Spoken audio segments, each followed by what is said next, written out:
Великий язык тюрков. Это удивительная книга. Ее сегодня днем с огнем не сыскать в книжных магазинах.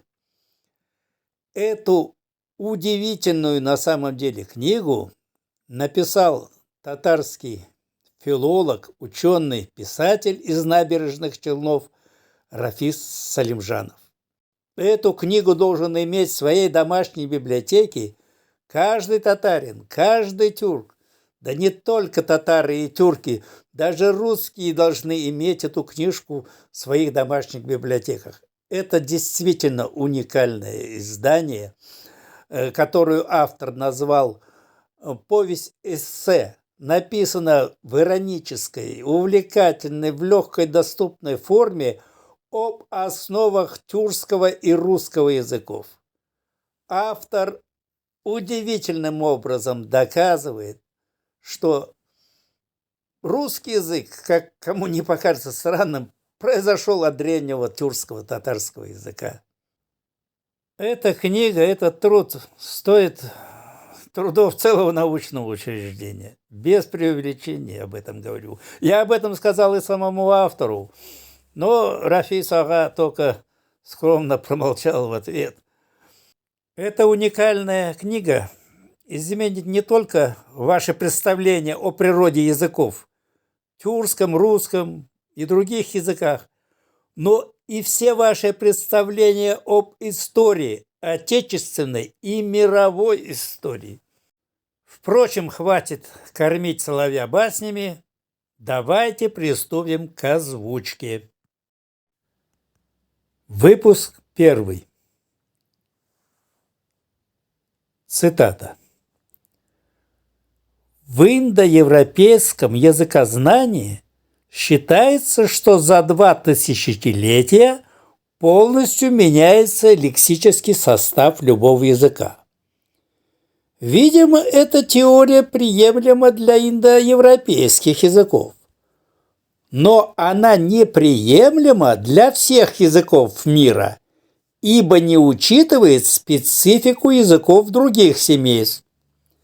Если в индоевропейских языках за сравнительно короткий срок коренным образом изменилась структура языков, морфология, а также лексический состав, то тюркские языки за тот же период не претерпели коренных изменений. На наш взгляд, это объясняется тем, что тюркские языки к такому периоду, возможно, достигли более высокого уровня развития своего грамматического строя, создали грамматические категории, не знающие исключений. Строй языка и его категории выкристаллизовывались. В отличие от индоевропейских языков, тюркские языки являются агглютинативными, то есть не имеют предлогов, корень слова никогда не меняются и суффиксы. Фонетика подчинена законам сингармонизма, ударение всегда постоянное. Это слова академика Абрар Каримуллина. Теперь, собственно, текст Рафиса Салимжанова. Неудобно произносить как-то.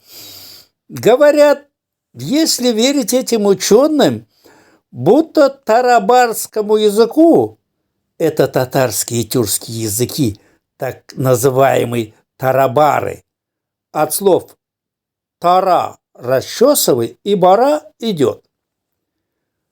Так вот, этому тарабарскому языку 10, 15, а может быть даже 20-30 тысяч лет.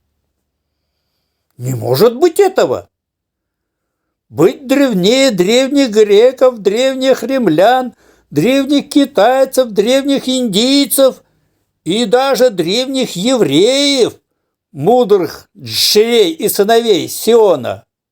Вы что, блинов? Кстати, тюркское татарское слово «белен» Вы что, блинов объелись? Это несерьезно. Так сказал бывалый в фильме «Операция И» и другие приключения Шурика. Режиссер этого фильма Леонид Гайдай нашел именно того, на котором держится Россия. Не годами, а столетиями. Вот и говорят бывалые, ученые и неученые, так как бывалость – это уже само собой звание академика. Все это ерунда и пустяки. Однако, пустяки? Пусто? Буш? Это же опять тары-бары. Тары-бары в царской России. Уф! Многострадальный наш тюркско-татарский язык. Разговаривая на твоем наречии, люди основали Россию и ее государственность, Джучиев Улус и Золотая Орда. Потом тебя загнали в тупик. От тюркско-татарского «тып-пень». Ошельмовали. От тюркско-татарского «чальма» «не кради». Заарканили. От тюркско-татарского «аркан». И в конце концов превратили в тарабарский, синоним бессмысленного и непонятного. До революции тобой всерьез занимались лишь несколько русских ученых-тюркологов и сотни царских жандармов, которые искали в среде татарских тюркских интеллигентов пантюркистов. Это была очередная, от тюркско-татарского слова «чират», очередная очень смешная российская байка. Корень слова «баит», «баян», стихотворение. Байка о новых врагах империи. На удочку этой российской псевдограмотности попалось много ярых, от тюркско-татарского слова «яру» – разбить, ярых шовинистов, а также достаточно много простого народу. Нет, не нашлось в России веселого человека типа Ходжи, Худжа, Насреддина, который сказал бы им: «Господа, если уж хотите так глубоко копать, копайте в своем носу. И вообще, не пора ли вам поймать и наказать главного пантюркиста России? Зачем это вы все время гоняетесь за второстепенными персонажами?» Слышу голоса вчерашних и сегодняшних бывалых, от Пуришкевича до Жириновского. «Кто это главный пантюркист России? Арестовать его! Заковать в кандалы!» Тюркско-татарское слово «кандала». В тюрьму. Тюркско-татарское слово «тюрьма». В Сибирь. Тюркско-татарское слово «сибирь». Надо отправить его в Монголию. Где он? Главный пантюркист в этой загадочной стране, который вечно сидит под туманами, от тюркско-татарского «тман». Знаете кто? Кто? Это великий и могучий русский язык. Это невероятно, заметим в скобках. Но даже данное слово «великий» происходит от тюркского «улук» при помощи приставки «в». «В-улук» – «великий». Идите вы в баню. Что, совсем уже своих блинов, беляшей? Тюркско-татарское беляш. Беляш. Беляш. Лапши. Лапша. Все татарские слова. Вы лапши белянов объелись? Не верите? Я тоже не верил. Смеетесь? Я тоже смеялся. И ничуть. От тюркско-татарского слова «чуть». И ничуть не меньше вас. Однако, внимательно, не горячась, холодным вниманием, как сказал великий русский мудрец Лермонтов, посмотрите на корни слов в русском языке.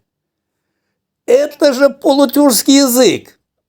Итак, посмотрите, посчитайте. По самым скромным подсчетам, как говорят сегодня даже самые серьезные специалисты, не менее 1/3 словаря русского языка состоит из тюркско-татарских слов, то есть из запечатанного, консервированного приставками и суффиксами в русском языке корней того самого тара-бара. Впрочем, ладно, пойдем по порядку. Но об этом мы поговорим уже в следующем выпуске.